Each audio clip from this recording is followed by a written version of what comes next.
Well, welcome friends. We are joined in by Consul General of Israel in Mumbai, Mr. Kobbi Shoshani, and very good evening to you, sir. Please share with the viewers here in India, what's the status of war that began with the Hamas attack on Israel on Saturday? Right now we are more than 48 hours after the brutal attack, surprise attack, declaration of war of the Hamas organization against the state of Israel. Right now we control the south part of Israel, although there are several incidents in the last hour with very small groups in the south part of Israel. This is the current situation. After 48 hours, the Israeli special forces control the south part of Israel. That's the first part. The second part, that is there is an airstrike of the Israeli Air Force in Gaza Strip in a very massive way, and it's going to be continue and strengthening day by day. Right, and Mr. Shoshani, you know, the pictures we have been getting, one picture which is particularly indicative of the kind of preparation that would have gone is the kind of high-tech equipment of war Hamas has been using, and the kind of control room, for example, the pictures of which they themselves released. What, according to you, or who, according to you, could have facilitated this kind of tech upgrade for a terror organization like Hamas? First of all, we saw the arrangements before that, and there is a lot of money coming up to the Gaza Strip from various terrorist activities by several countries that we know. Then this technology is actually all the time upgraded. We have to run and to be fast and first to every technology and to update our system all the time.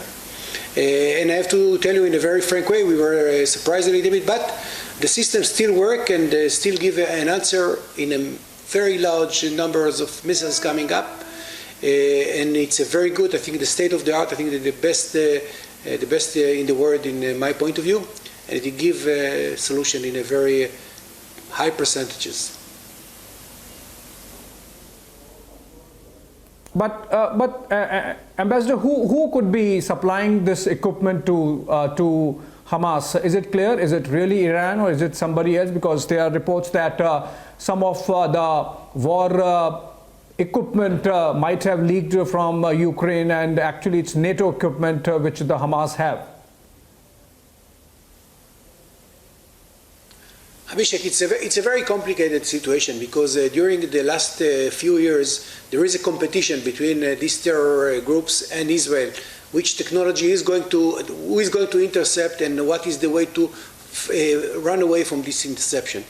Then in my point of view, I think that they learned some of the system. We upgraded already the system, we make some changes, and right now we are back to very high percentages of success of interception. Then it's a quite long, if you're asking about the money and technology, I assume that it's coming from cooperation with the various groups in Gaza Strip. Of course, the Hezbollah in the north, and the channels and the steps going to Iran as well. I don't think other possibilities are relevant right now. All right, and then my next question would be, Mr. Shoshani, that you know, you think Israel is going to make sure this time that Hamas is not just pinned down, but then effectively eliminated? The kind of terror attack they have committed on Israel, you think that this is the end game and it should not sustain for long? I think that our Prime Minister Netanyahu make it in a very clear. Two statements was very, very important. It's not only a legal status or a declaration. Hamas started a war against Israel, and we declare right now a war against this organization. When we say war, it's a war by all means. They are going to pay the price for the criminal war that they started against civilians, against kids, against women, against elderly people, and I tell you more than that. they touch our historical nerves, and they touch in such a way. And I saw some photos of elderly people that passing the Holocaust in the Second World War, going in a very brutal way into Gaza Strip. This is something that the retaliation going to be very severe. Then declaration of war, and the Prime Minister today said that this retaliation going to change the Middle East. And of course, he has the full support of the whole country, what we are going to do in order to bring a new, complete Middle East. What's happened in the last 2 days was a brutal, against the international law, and we will retaliate in a very extreme way.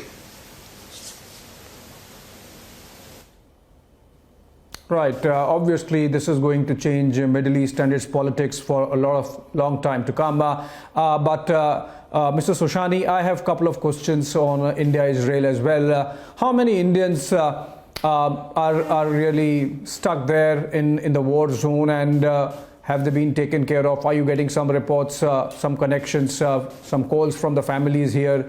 And how have you taken care of them? First of all, in the normal days, we have around 100,000 people, Indian people in Israel. That's the normal day. We have students, we have foreign workers, we have tourists, and of course we have businessmen as well. This is in a normal day in Israel. I have to say that right now, according to my information, no Indian was injured during this attack, and your embassy in Tel Aviv dealing with that in a fantastic way. I spoke to the Minister of Foreign Affairs last night, and he said that the Minister of Foreign Affairs and him personally will take responsibility of every foreign, doesn't matter if he's Indian or non-Indian, and to take care of that. He will, if he wants, he can fly back home. Right now, I know that we have some students in Tel Aviv, in Israel, especially in the center of Israel. All of them are okay. As far as I know to this moment, some of them went back already to India. Even we have some Bollywood stars that were in Israel. It was a festival 2 weeks ago. It was a festival of films, but Nusrat already came back to Israel and safely back to India safely, and I'm happy with that. As far as I know, no Indian injured, and we have some Indians still live in Israel, and they right now very, very safe. Right, and Ambassador, Prime Minister Modi was one of the first world leaders to condemn the terror attack by Hamas and expressed his support for Israel in its hour of grief and this challenge that has come to Israel's national security and in fact Israel's existence. How has been India's support and sentiment in support of Israel in the last 48 hours, according to you? First of all, the tweet of Prime Minister Modi was in such a clear voice, and it makes us very, very happy.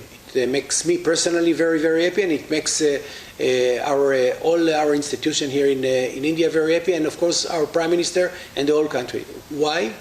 Because Prime Minister Modi is a figure, international figure, and his clear voice was made in a very sensitive way, show the friendship between our beloved state.